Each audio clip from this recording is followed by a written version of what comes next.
Welcome back to our second video in our series of hand lettering. So for this one, I'm going to do a simple word, just going to do cool. And I like this font, so you're going to make the font look like something that you like or that is cool. So if you pick a word like, I'm going to make it look like watermelon. So you could even do a word like watermelon as watermelon, but we're going to do the word cool as watermelon because when I think of watermelon, I think of the summer and I think of something that is cool. So in order to do that, I'm going to start with my pencil, and I have drawn a very faint line at the bottom, and I am going to turn my paper again. I am right-handed, so this helps. So I'm going to start by drawing a box, and I'm using my bottom line. I'm going to freehand the box, but I am going to use my bottom line here. So I've got 4 boxes because there are 4 letters in this word. Trying to make them relatively the same size. C-O-O-L. And then I'm going to go ahead and really draw in my line. So I'm going to draw 2 lines like this for the C.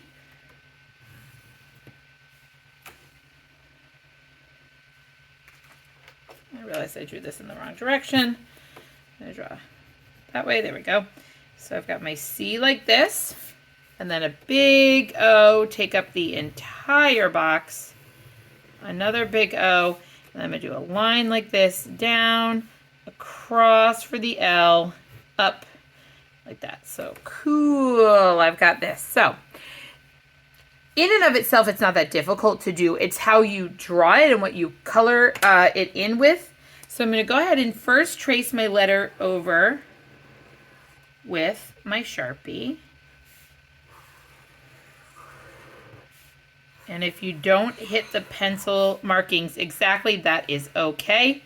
That's the awesome part about this, is that you can just erase it. All right, so now I'm going to do my outer box too, and I'm going to go all the way across.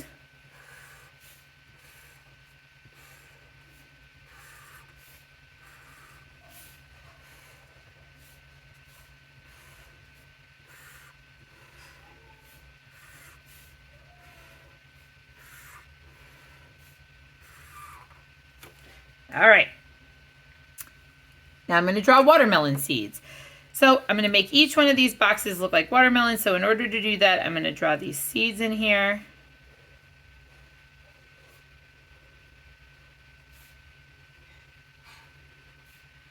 You just kind of fill them in. They can be various sizes. You could make these look like strawberries. You could make these look like raspberries. You could have a doodle that you want to draw inside these boxes.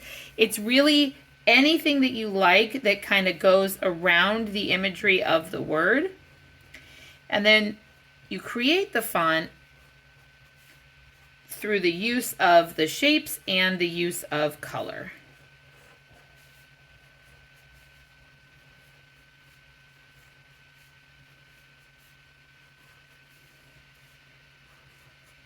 All right, so I'm then going to take my 2 watermelon colors. I've got green and I've got pink. I'm going to start with green because that is the color of the rind of the watermelon.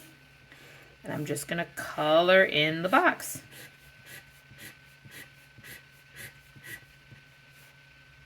And that's it for this font. I'm going to go over to pink because that is the inside of the watermelon.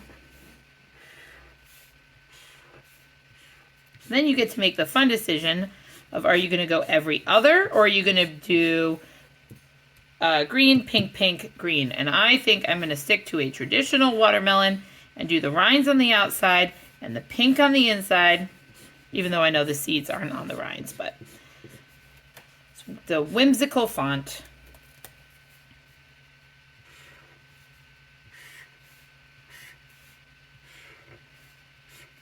So if you had to name this one, it probably would be Food Font. So that's our cool. Okay, for the next font, we're going to do a bubbly font, and it's going to be all lowercase. So I'm going to start with, the word that I'm doing is happy, Happy. Write it over there so that I have the letters. That always helps. And if you have a tracer line down at the bottom just to keep everything nice and even, that also helps too. So I've got my very light line here, all lowercase. So I'm going to go ahead and draw a straight line for the back of the H, and then 2 curves around like this. Okay, so I've got curve there, and then I'm going to come down just a little bit.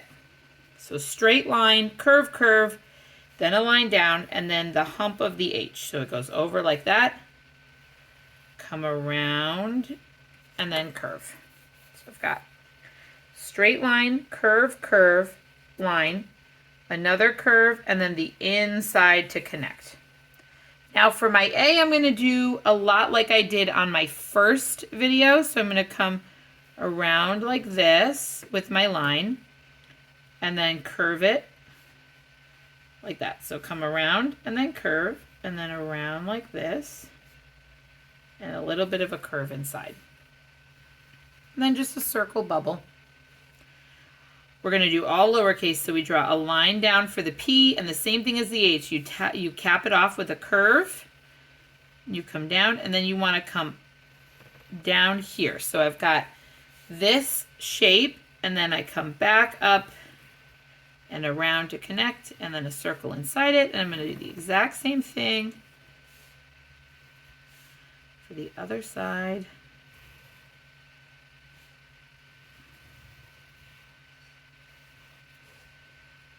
And then the Y. So the Y, I'm actually going to start by going down and around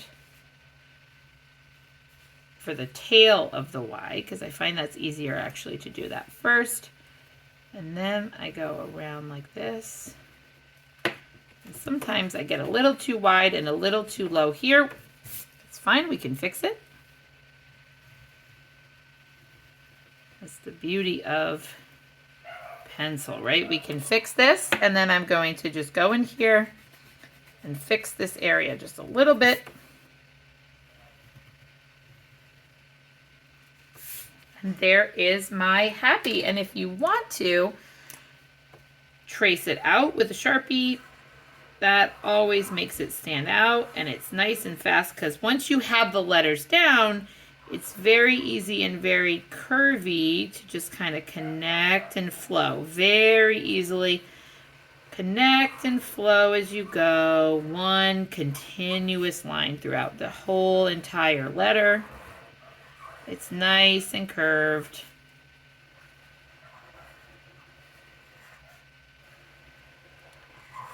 Curves all the way down and back up. Okay, there you go. So that is our second word, which is happy. If you want to, I sometimes will add little lines down like this on the stems of the words to just kind of give it a little bit of added texture. You can do that. I've seen sometimes people make the P's into eyes, like eyeballs. So you can do that. There's all sorts of stuff you can do with just a good old-fashioned bubble letter. All right, and then our final word that we're going to do today is the word letter. Okay, so I have my tracer line. We're going to draw a letter of letters, right?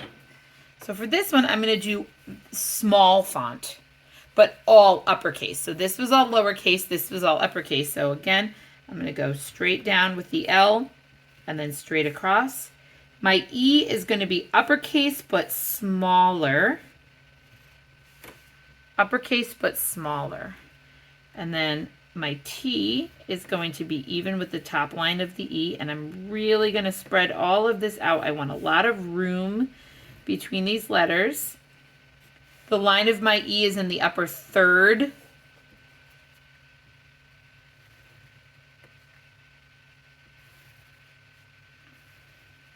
And a really long part of my R here and then my S. So I really want to spread everything out. For this one, I'm going to be using a fine point Sharpie. And so I'm going to trace over my letter.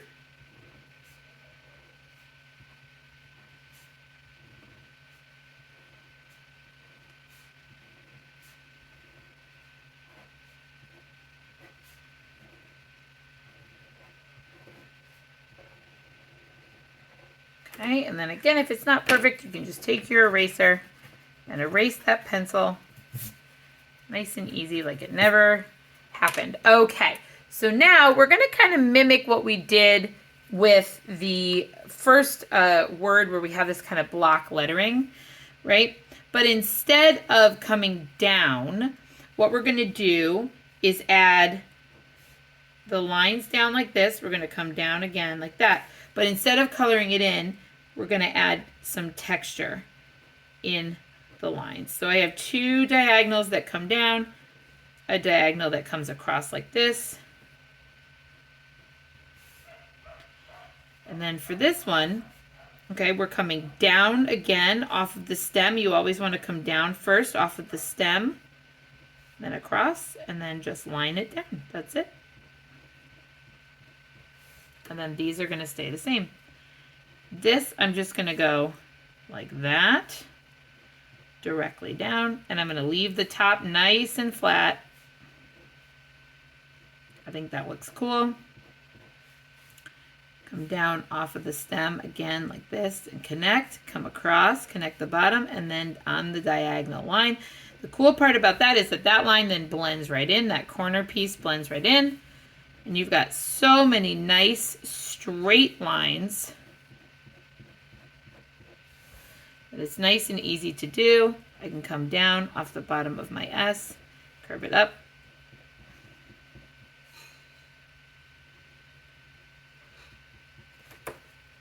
And there we go. That's our sixth word of our series. So we have fruit shapes or shapes in general with the word inside it. We have nice, curvy, happy. We can put a little smiley face in there. And then we have our very geometric letters at the bottom.